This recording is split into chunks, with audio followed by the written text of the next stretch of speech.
Hi. Today I wanted to talk about emotional overwhelm because my primary practice and my primary teaching and what I work with clients on when they are recovering from the impact of trauma and how that gets in the way of leading and living a fulfilling life, the key skill that I believe needs to be in place is resilience. But if there's been a lot of experiences of emotional intensity and a lack of modeling for how to regulate your emotions, if that's what you grew up in, then the way that you're going to experience emotions can get overwhelming quite quickly. Because if you didn't get shown, okay, here's a feeling and it's okay to have that feeling, and this is what we do with that feeling, and we soothe ourselves. And we get soothed when we're young, we get soothed by the parent, and then that teaches us the skills of soothing ourselves later in life.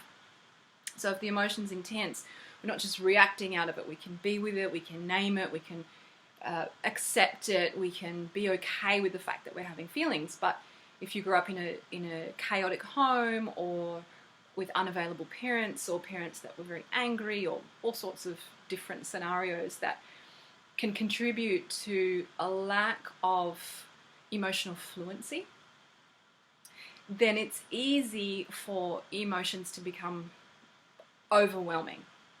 And when you're trying to achieve things in your life, there's going to be feelings, there's going to be disappointments, there's going to be difficult feelings that you're going to come up against, that you're going to need to learn to deal with.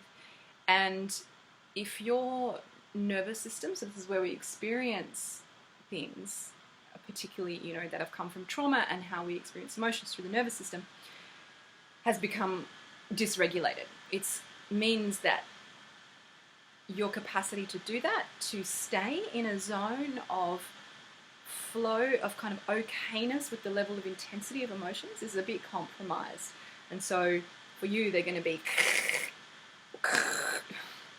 and that's it's been like that for me in the past.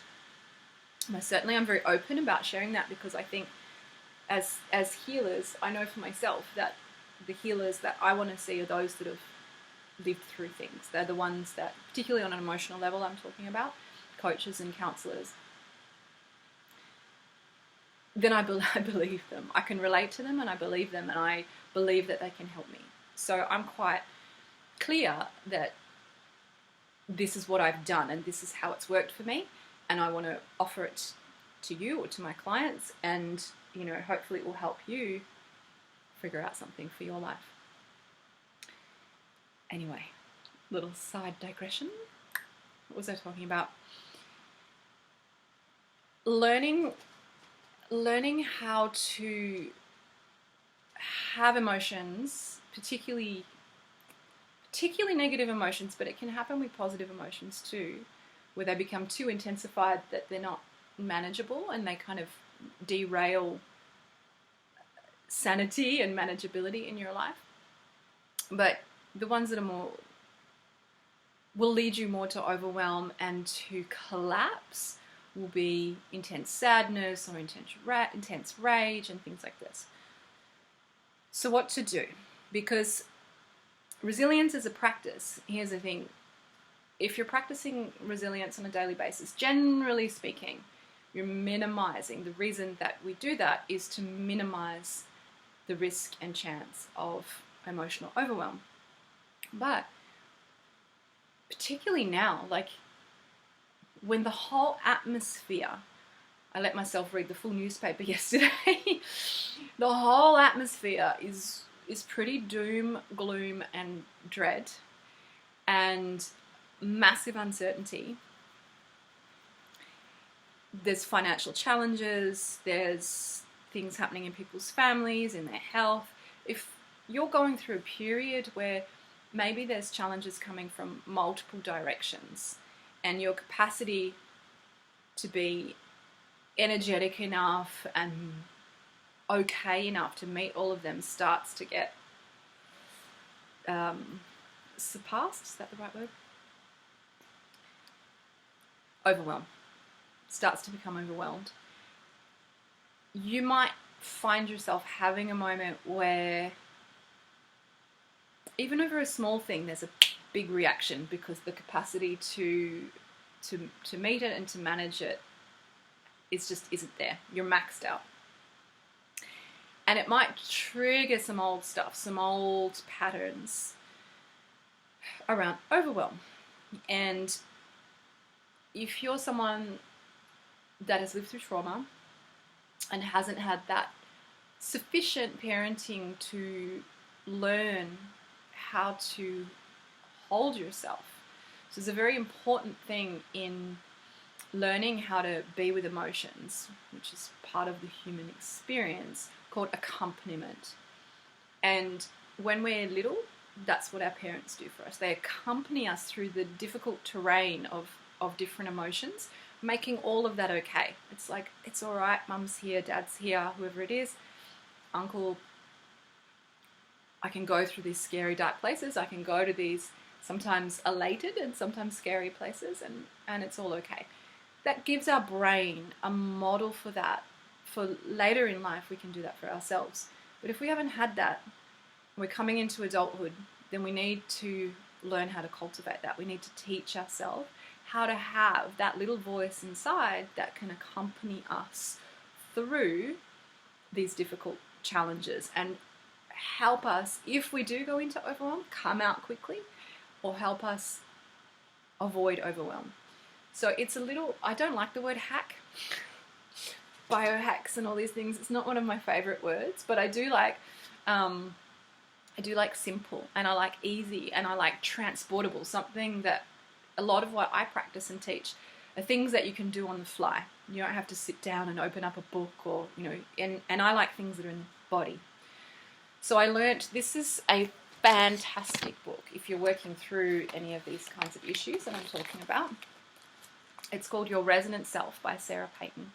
And it's all about this. It's all about cultivating that accompanying presence inside your own brain.